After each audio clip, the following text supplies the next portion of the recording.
Welcome back to a best of 3 series of StarCraft 2. What I've got for you today is a Terran versus Protoss, where in game number 1 we find ourselves on Alcyone.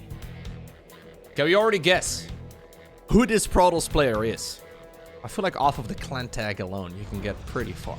With the blue Protoss probes, we're looking at none other than Classic's main Nexus. Now his opponent, just picture a little polar bear spinning around. Of course, we have the world champion of StarCraft 2. He goes by the name of Clem. This is played, on the North American server, I'm sure.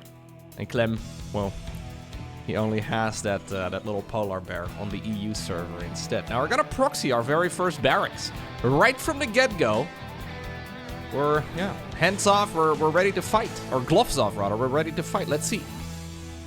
Classic, very much so a classical Protoss player. He doesn't really mix it up all too often, although he does occasionally do some strange, like, I've seen him do like double Stargate builds off of like 2 bases, maybe 3 bases in Protoss versus Zerg. He does mix it up from time to time.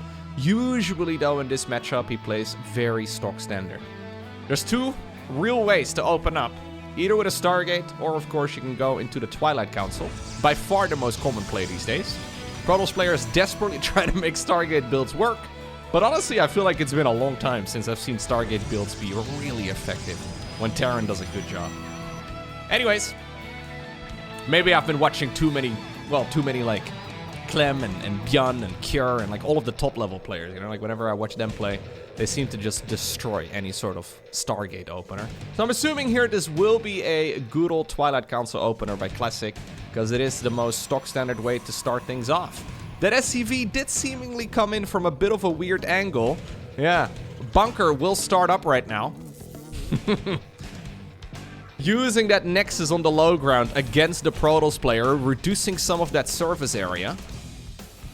And here's the Reaper coming in. I love that shield battery, by the way. Shield battery is real nice. And that probe, well, he built the Nexus, he built the pylon, he built the shield battery, but he had to pay for that with his life. This isn't something that's gonna deal game-ending amounts of damage. It is assumed usually that, well, the Protoss player is eventually gonna be able to defend this, but it's annoying. This is, by the way, not the PTR. This is the live version of the game, meaning that shield battery overcharge is still an option. And, well, if he needs it, I'm sure he will use it. we can use some of that damage output here. The Reapers don't really deal that much damage. Second Stalker is out. Third Stalker on the back of this. And eventually it looks like, the shield battery is gonna die. Oh my god, this could actually deal a lot of damage. Generally the shield battery shouldn't die. Yeah, he needs to rebuild it now. Oh my god. This is so dirty from Clem, who in the meantime is already flying that barracks back home to probably start up a tech lab and go into the good old Stimpack upgrade and all the rest of it. In the meantime, Classic has not gone for any sort of tech whatsoever. He's still putting out fires at home, so he's decided to go for another gateway. No Twilight Council, no Stargate, none of it. Clem building up double Cyclone in the meantime on his side of the map, finally expanding towards the low ground. And even though these Reapers will die eventually, they will die Terran heroes. Can they get another probe or 2 before they ultimately fall? Okay, well, that guy fell out of Alcyone wherever we are. But this is Clem being a little bit of a bully. Yeah, this is what a Terran bully looks like. Now he's only gonna go for 2 Cyclones. Nothing all too crazy, but he did also build a medevac. And this is gonna be really nice for roaming the map until any sort of real Stalker numbers are out. Oh my god, he's gonna get the Stalker! No way! Oh, Clem. You absolute madman, dude. This is gonna be a disaster to play against when your Classic gets another Stalker as it was being warped in. Medevac, though, is gonna give this composition up, although it is gonna try its best to soak up some DPS. Bit of an overextension, but I think Clem is still gonna be A-okay here, because he shuts down this aggression, and there's really no way that Classic is gonna double down now. That was 6 Stalkers going down, a medevac. I mean, really only a medevac and 2 Cyclones. Some fantastic control right there by Clem. He's losing the units that he's winning the game with, you know? Like, this is Clem sacrificing his best generals. It's a messed up way to win the war. But that's all that Clem really cares about.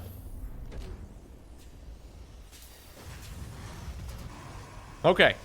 So, Classic has built up a decent worker count now.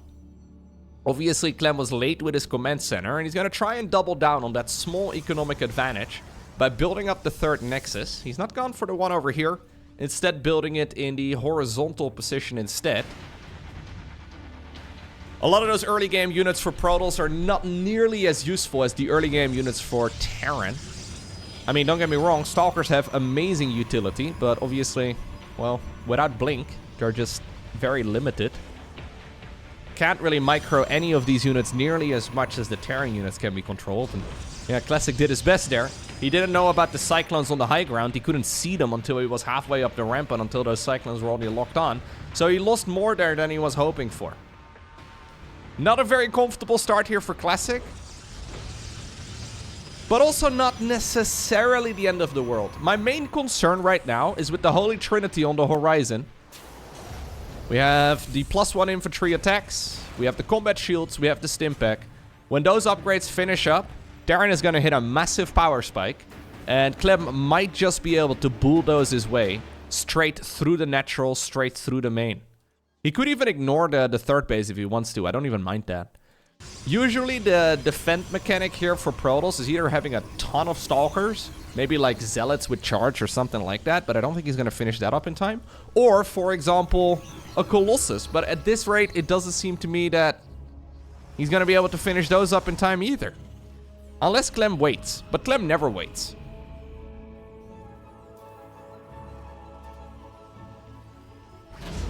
Now, Clem has been playing on the EU server for many years. He's had that polar bear spinning around on the command center for a long time.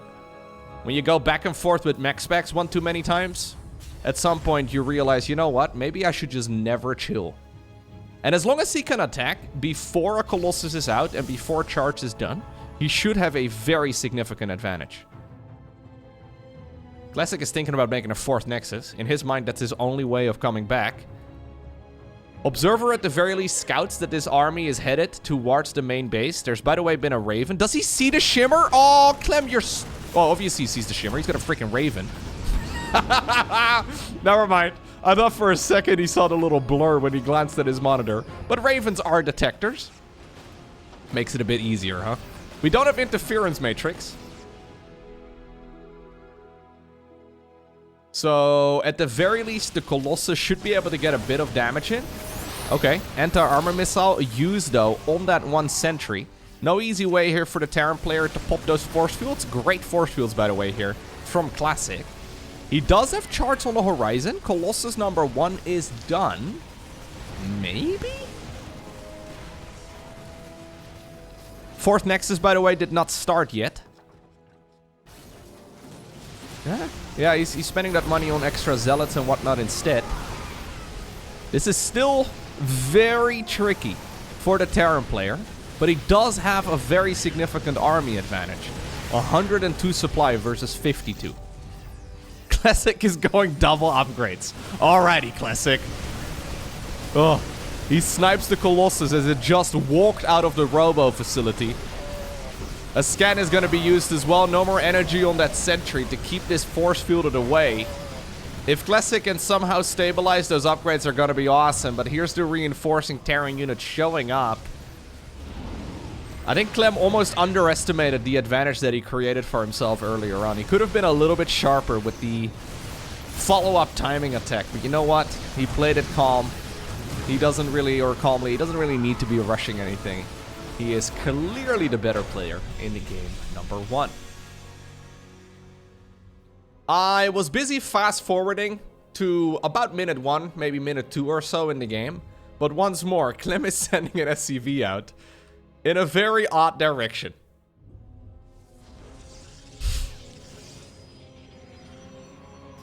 You know, there's this confidence that Clem, I think in the past, may have lacked a little bit. Where he didn't quite believe in his own abilities. Oh, Classic is gonna find it.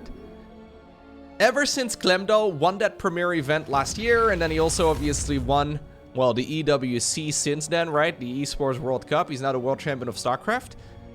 He is a hell of a lot more confident than he used to be. And you can see it in his gameplay. Like, look at him. Look at him trying to outsmart that probe there. He just wanted to go back. That is not what Clem from 2 years ago would have done, you know? Yeah, turns out being the world champion does make somebody a little bit more confident in their own skills. Alrighty, now, Classic scouted the proxy. Probably thinking, yo, that cheeky bugger. Why did you just... cheeky... Alright, anyways. It does create a small advantage, though, for the Protoss player right from the get-go. It means that now that barracks had to be built at home, there's maybe a 10-second advantage or so here for Classic at this point in time, which doesn't sound like a big deal, but 10 seconds can add up very quickly. At least that's what she... No, that's not what she said. No. Anyways, 10 seconds is significant because it means that any sort of follow-up, like, say you go for like a 4-gate Blink Stalker all-in, there's a very good chance that the second siege tank is not going to be out yet, right? Like, it's all these little things that accumulate over the course of a game that really do make any... Are we going to try and pretend that that hasn't been spotted? Really?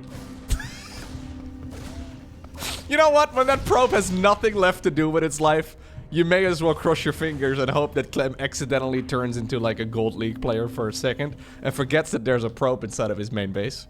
It happens. It happens, you know. I've seen worse things. Clem, though, a little bit too sharp here. Okay. CC is now building in the main base. It looks like it's going to be a Widowmine drop on the back of this. Stargate build is actually viable here now for Classic. Yeah. If you get that like 10-second advantage, suddenly a Stargate build is a lot better. The Stargate build usually leads towards Colossus, and you can imagine that now the Colossus is going to be out plenty in time for the Terran player when they go across the map. So, yeah.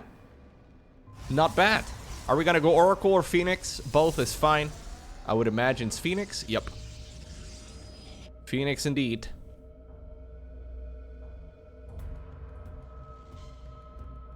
Strangest Pokemon over here in the tall grass. Does Clem even play Pokemon, you think? Like, I watched so much Pokemon growing up. I just assumed that everybody that's, like, around my age or, like, 20 years younger. I am assuming everybody that I know grew up watching Pokemon. But I guess that's not the case.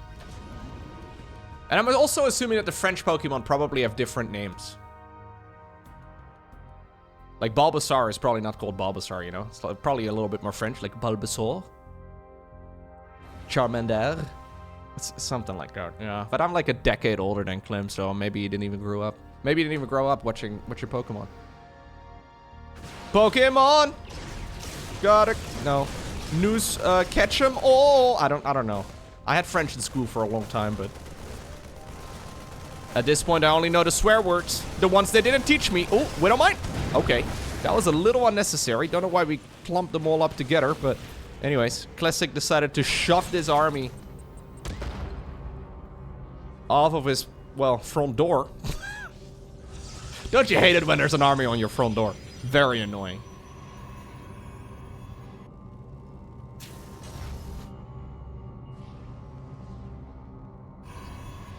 Robotics Bay.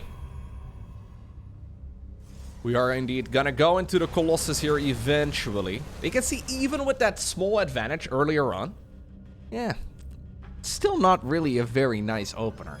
I mean, obviously some of it is due to the fact that he lost his first Phoenix there, but it still feels very delicate.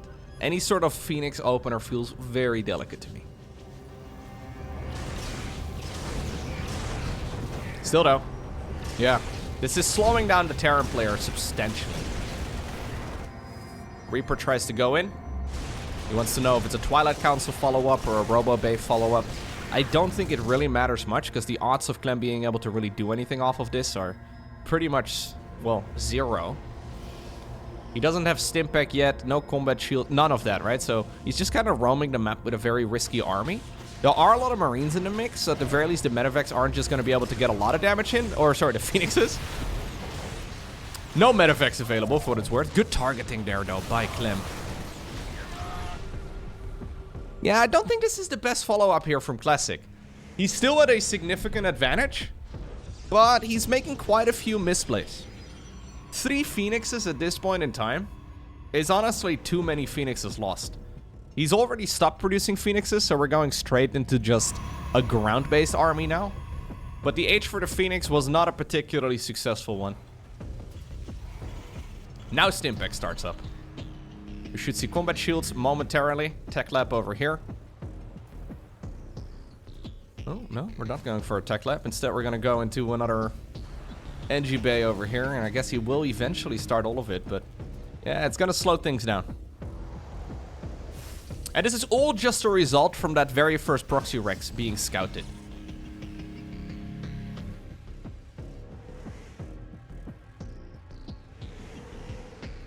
Okay. Now what do you do here as Classic? You've lost a bunch of your troops early on. What's your best play?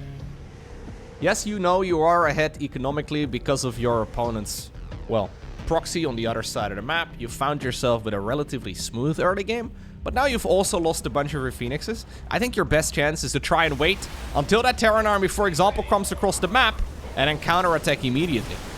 This is Clem getting a little bit overly ambitious. He did not quite expect to find that Protoss army in the grass there. The Viking count still looking pretty good. One of the Colossi forced to retreat. Good force field there.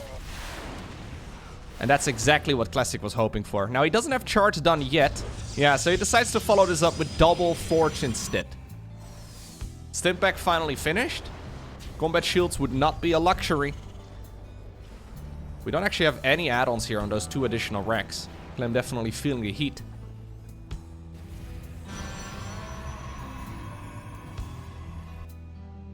Okay. Now this is the big difference, of course, in TVP. When Terran has a terrible early game, we transition towards the mid game. When Protoss has a terrible early game, it's GG.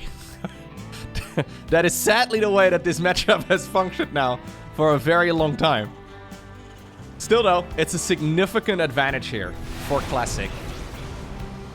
And I think he probably will commit to like an Archon Zealot push with 1-1 finishing up.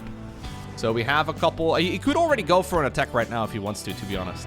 It just feels so risky, right? Like if he doesn't actually slap away this Terran army, he's gonna be in a world of hurt. He knows also that the Viking count is significant. There are a bunch of Phoenixes, but at this point the Vikings do have their number.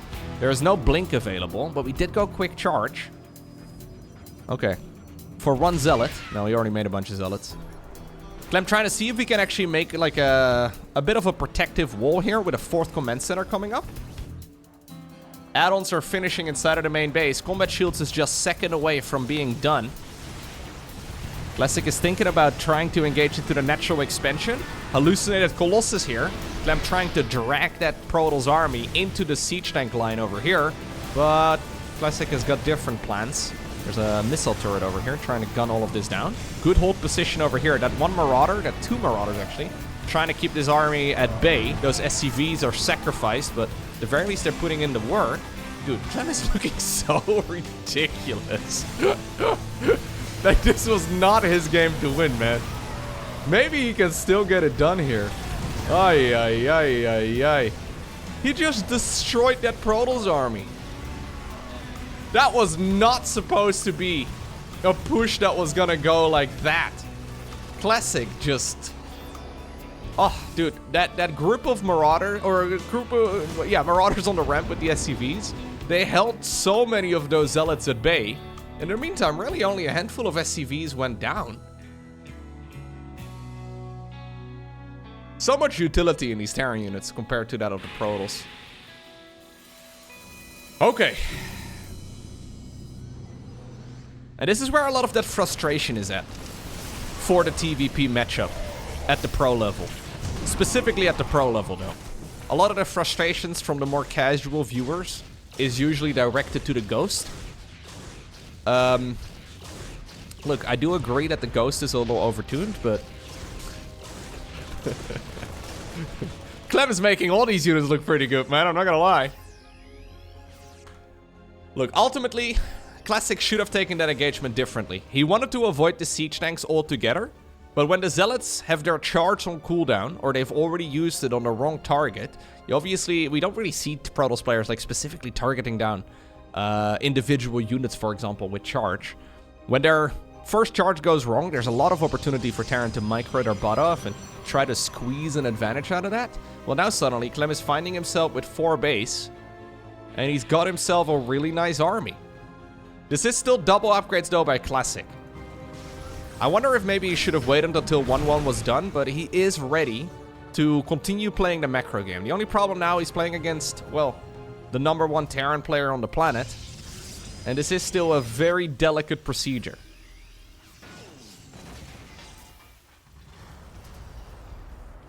The Colossi also did very little. I feel like all the Colossi did was like keep some of these Terran units pinned back, but ultimately they died to the Vikings pretty quick. And one of the Colossi was like targeting a missile turret as well over here. Like it wasn't really doing very much. So that was really, yeah, quite a butchered push there by Classic. Like, yeah, it's hard to micro Zealots, but it's very easy to micro Colossus.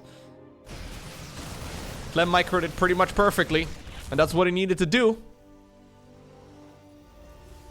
Let's see though, this Classic army here is still massive. Planetary Fortress, is that where we're gonna be fighting? An ambitious play right here by the Protoss player. Colossi once more shooting at structures rather than units. He decides to back off.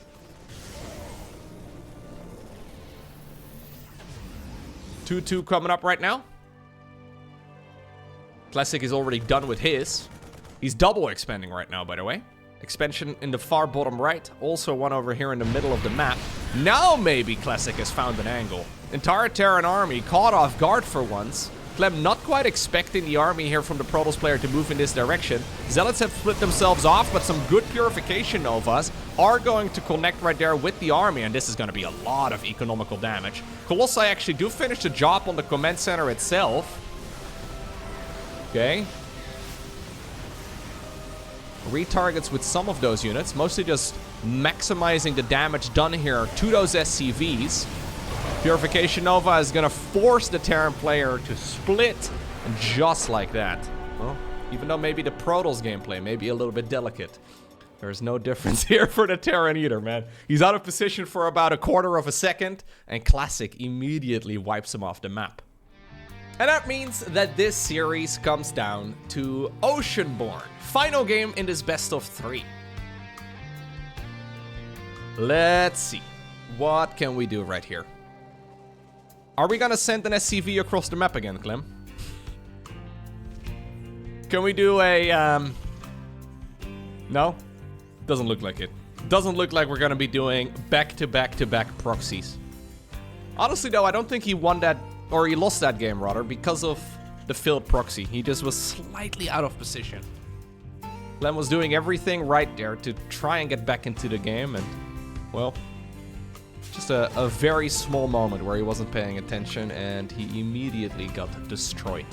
That's the downside of that, well, the Terran army, right? Like, you have a lot of damage, yes, but not a whole lot of survivability. Okay. So far, if I'm being brutally honest with you, I feel like Classic has been outplayed quite a bit. I have seen Classic, well, micro his units phenomenally well in the past, but so far his strategies are not too inspiring, and we've just seen straight up miscontrol on some of the engagements. Let's see what he can do over here in game number 3. Even though the score makes it look like it's all very, very even, I feel like overall Clem is playing quite a higher level. So, third Nexus coming up here. Mostly because the natural expansion got blocked. And this is another one of those indicators that I feel like you only really do when you feel like you are the superior player. Engineering Bay block at this level of play, it is quite expensive. And it's now forcing Classic to build the Nexus in the, well, not preferred location. Any sort of like Hellion pushes from here become quite a bit trickier to deal with. Because obviously Terran is, well, gonna be able to hit over here, but they can also hit inside of the main base. Protoss has to split up their units a lot more deliberately, and at least historically, Classic is a phenomenal defensive player. But so far he's been taking quite a bit of damage as he goes for another Stargate build. Really?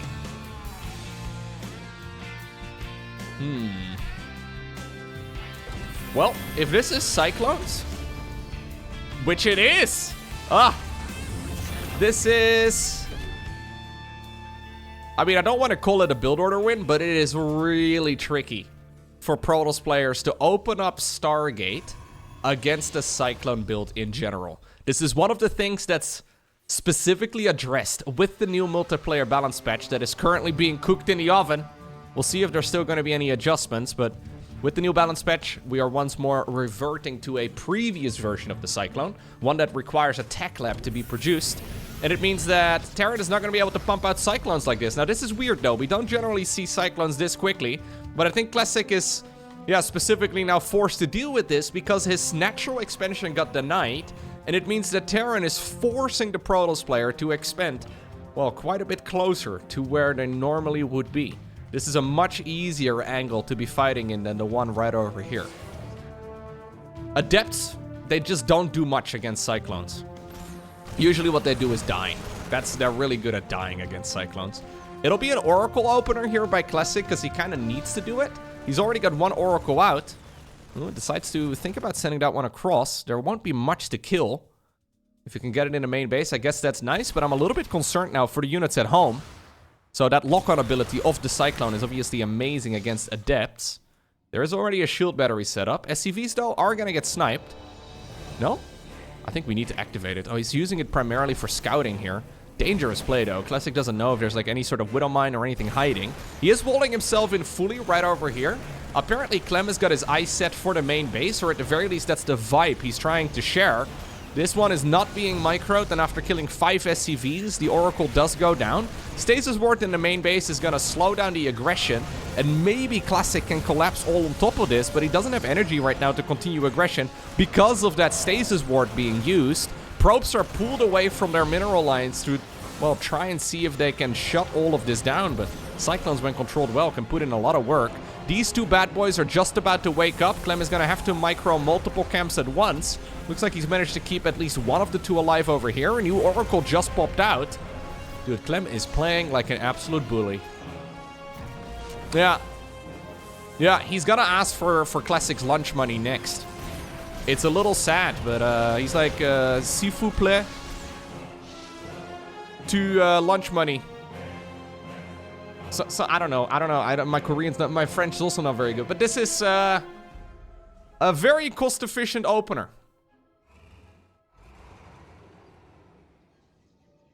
He's still making Cyclones. Just pumping them out 2 at a time.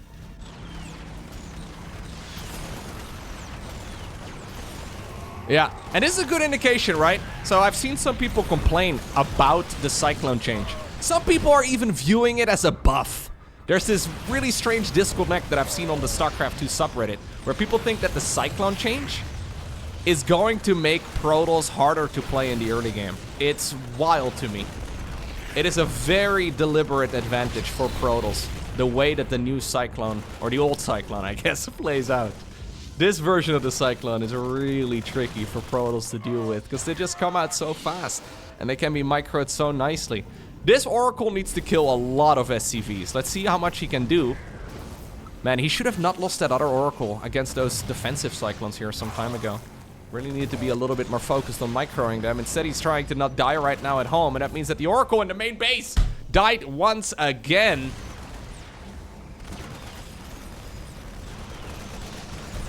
Yeah. I think we should have seen at least 2 additional Oracles right now. Shield battery overcharge gets activated. Maybe the Cyclone goes down. Okay, Jimmy and his friend Mark also dead. Steven, no. Okay, Steven also gets flipped out of the map. And Classic actually stabilizes. Classic actually stabilizes here. Now, he stabilizes with what? Yeah, this is one of those awkward situations where, like, you're not dead. You're technically still breathing, but you have nothing going for yourself anymore. In the meantime, Clem is going into a third command center. He's already got Stimpack done. We're going into the combat shields. +1 infantry weapons is not going to be far behind. Like, Clem has made investments for his future, you know? Whereas Classic right now is living Protoss paycheck to paycheck. And apparently he's just spent his space check on a Robo Bay. Let's see if he can make a Colossus in time. But I'm a little bit afraid that when Terran comes across the map once more, he's gonna take his lunch money, give him a wedgie, and then win the series 2-1. Let's see. 2 Cyclones leading the charge. Combat Shields is finishing up. Concussive Shells a couple seconds behind it. Stimpack gets activated. Zealots here die before the engagement starts. Shield Battery dies as well. We do have an overcharge over here, but this is plenty of Marine Marauder Cyclone to shut all of this down. And Clem absolutely destroys Classic in game number 3. GG.